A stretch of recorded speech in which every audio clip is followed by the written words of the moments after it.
বঙ্গোপসাগরে সৃষ্ট যে লঘুচাপ ঘূর্ণিঝড়ের রূপ নিয়ে আগামী ২৬শে মে বাংলাদেশের উপকূলে আঘাত হানতে পারে তার নামকরণ করেছে ওমান।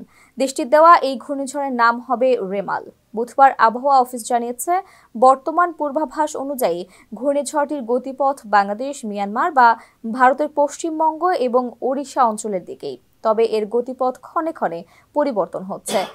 বঙ্গোপসাগর ও আরব সাগরে সৃষ্ট ঘূর্ণিঝড়ের নামের তালিকা অনুমোদন করে WMO নামে আঞ্চলিক কমিটির একটি প্যানেল। এর মধ্যে আছে ওমান, বাংলাদেশ, ভারত, শ্রীলঙ্কা, মালদ্বীপ, মিয়ানমার, পাকিস্তান, থাইল্যান্ড, ইরান, কাতার, সৌদি আরব, ইয়েমেন ও সংযুক্ত আরব আমিরাত।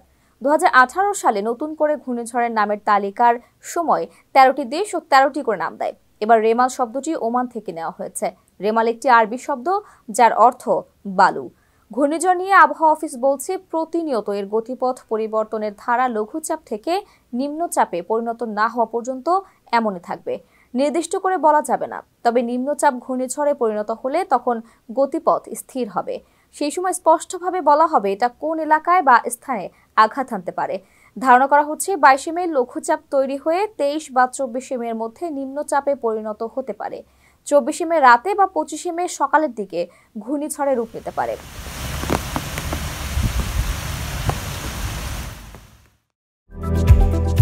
আকর্ষণীয় রেট ও দারুণ সব ডাটা বান্ডেল পেতে আজই ব্যবহার করুন ফ্রেন্ডলি সিম।